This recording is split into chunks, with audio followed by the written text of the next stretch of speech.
Hey everybody, how's it going? This is Doctor Who, this is The Wilderness Years, this is Probe, and this is Unnatural Selection. It's a bit strange because in like the order of watching these, I've just finished Winterborn, the first Winterborn, but then there's another Winterborn, but it's after this one. So it kind of hurt my brain a little bit when I was going through, but I was like, okay, no worries, I'll kind of do it in the order they were released, but I might even just put the two Winterborn together when I release them because it just kind of makes more sense in my head to do that, to be honest, because the storyline will still be in people's minds from the first one when the second one goes up, and then this one I'll put after that one. But in terms of how they're being uploaded on a Patreon, they'll go in the order they were released. We saw last episode how, you know, Liz had to go investigate this school because there was these cult, dark magic happenings going on and ghosts possibly, and we learned that there was this young guy called Christian who his uncle was the headmaster. However, the previous headmaster had been murdered and has his dog, which was horrible. The lady that then became the headmaster, once it was learnt that Peter was involved with the previous headmaster's death, she then was also murdered. Her dog was also murdered. There was a lot of dog death last time, and I didn't like that very much, to be honest. But it was all because of this lad called Christian. Peter's character had made him believe that he was the reincarnation of the guy who basically set up this entire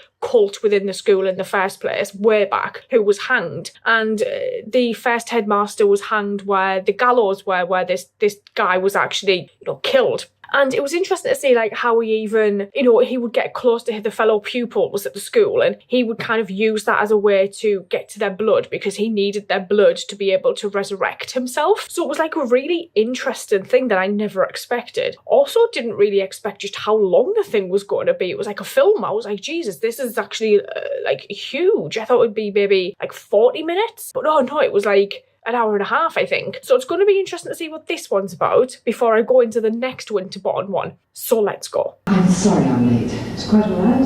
This way, please. So these guys automatically think that Probe needs to be involved. No. Her heart was fibrillating wildly when they brought her in, but she settled down now. Oh. Any evidence of tissue damage? Can't really say yet. She's covered in bruises from the attack. Well, they're adamant she's got something to do with it. That's because of this. What is that? Your men found it on the moor. Why was she on the moor? Same as the others. Others? I'm having her x-ray just in case there's anything we've missed. What others? She's lucky to be alive. Well, the first victim was found in the early hours of July the 8th. And bizarre is certainly the word. In what way? Well, his liver, kidneys and spleen were all missing. And with the second victim, it was the lungs and bladder. Oh! Torn out or surgically removed? Neither, Dr. Shaw. They were just... gone? Missing. That's crazy. And the deposit? The stuff they found around the bodies? The Well, deposit. to coin a phrase, I've never seen anything quite like it before. It's full of nutrients and proteins. Some kind of residue, perhaps? Could be a copycat. Julius. It is all over, isn't it? You did get rid of it. Of course I did! I don't think he did. But frankly, Dennis, I'm more than a little surprised that you're doubting me. I had enough of that back then. Heart attack? Hi, Mark. My medicine. In the drawing room cabinet. Oh. Green bottle. He's never going to get that medicine. Could be like angina, I guess. Green. Green bottle. That's a cool door. Who lives here? Dr. Shaw, Hello. we've been expecting you. Thanks. This creature you experimented on. The one you thought you destroyed. But I did destroy Dr. Shaw, I did. I don't think he did. Over 20 years ago. Oh, dear me. Is she missing an So organ? they closed the project down, ordered the creature to be destroyed. Except now it's come back. That's quite impossible. No. No, that's impossible. I saw it with my own eyes. I was the one who... Call that timing. Jeez. Well, as I was saying, The deaths of these people is certainly similar to the modus operandi of the beagle creature, but that's all. Oh, Jesus.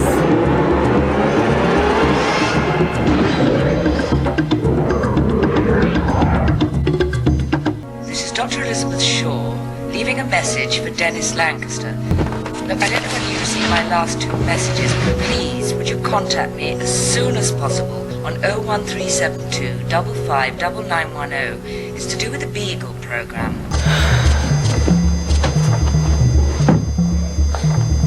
Oh, dude. Flatlining because he's stole their organs.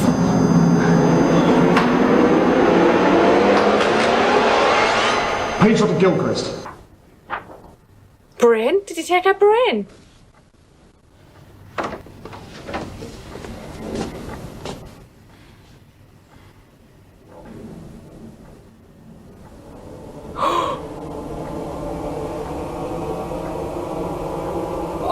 Oh, that effect was really cool though. Jesus.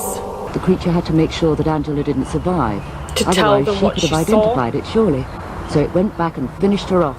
Now it has her eyes to add to the stuff it's already accrued. Dr. Shaw, my name's Dennis Lancaster. I believe you've been trying to find me. She has that. You were supposed to destroy the creature. Oh, Killed one of the team. a young lad apparently. Took things from him. Never seen Quilter so fired up. Excited. He persuaded us all to keep the death secret. And we did. For a couple of months, it was just the most tremendous time. Oh, I was too excited and too ambitious to question where Beagle might be leading to. But it couldn't stay secret forever. no. How did Quilter take the shutdown? Badly. We were all in a state of shock. It was only later that I realized just what we'd been colluding in. But Quilter acquiesced, gave in. So I thought. He swore he killed it, Dr. Shaw. He swore to me. Oh, did they put him in the river?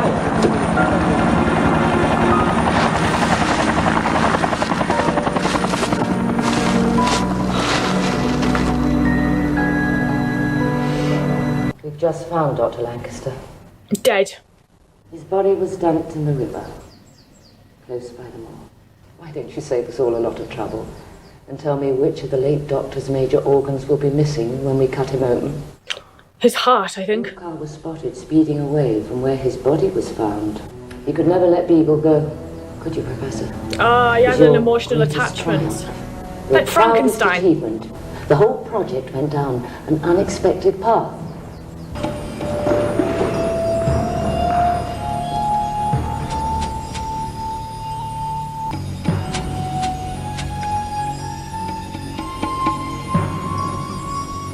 Holy God.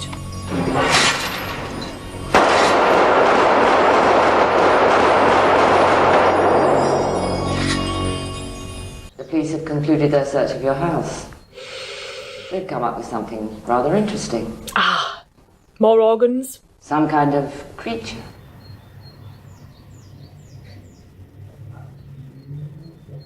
The two men on the moor, the young woman, the soldier, and now Dr. Lancaster. Why did you need them? Your creature needed renewing, Yes. replenishing. Is that it? I think he needs it himself as well, though, because he's 20 years apparently ill. Maybe he was trying to find a way to fix himself as well. The sentiment designed to be selfish must survive.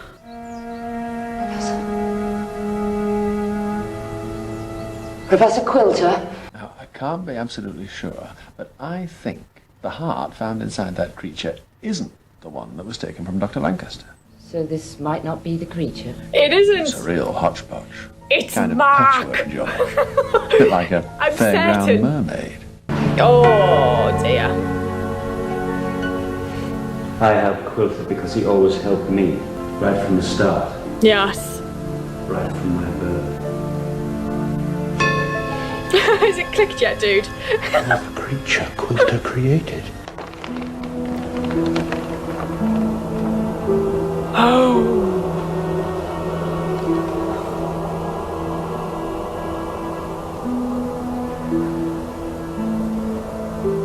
Is he? Quilter? Did it not Still work? alive? In a sense. Waiting to be resurrected. I've replaced all of his major organs. All he needs is a little chivying and... well... he'll not only feel like a new man, he'll be a new man. You've really been very clever, creating a decoy creature. Well, Killing people here I and there, clicked quite taking their quickly. organs. Well, this is how it must be, Dr. Shaw. If we're to survive. You don't realize what inherently selfish creatures we are. You're not like us. You're the only one of your kind.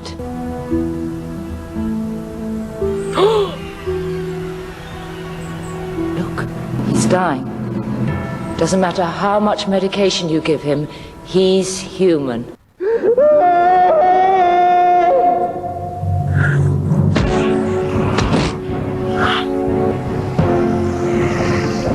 Oh my god!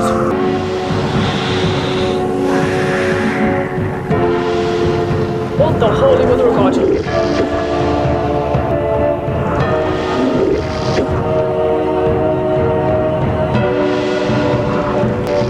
hell's it gonna... We never even had the door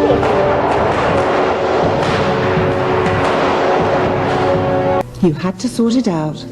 And I thought I had. Don't you understand? If my connection with Beagle came out, they'd crucify me. They're going to crucify you. Yes. What is he running?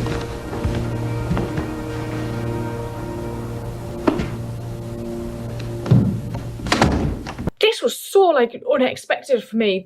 I never expected a story where it was like this experiment happening and this person was grown and this person then ended up going out and killing people to help regenerate themselves. There was a lot of different things that reminded me of other things within this. So we had the whole Frankenstein's monster relationship between Julius and Matt Gatiss' character, where he'd obviously raised him, educated him as a son. He obviously looked upon Julius as like a father figure and would help him, especially with his illness and his sickness and medicines. And we saw how he tried to help him by replacing all of his organs to try and keep him alive and live longer, and because that's what Mark's character was going to do. He was going to just keep on stealing organs from other people and regenerating himself so that he basically just never died. And he thought he could do the same to Julius, but he couldn't because Julius was human and Mark's character in effect wasn't. It reminded me of that a lot, but it also had elements that really reminded me of Tooms from X-Files, especially with the organ stealing and taking and the fact that this creature hadn't been heard of in like 20 years, and obviously Tooms would go into hibernation for 30 years at a time and then come back and take more organs and then would go again.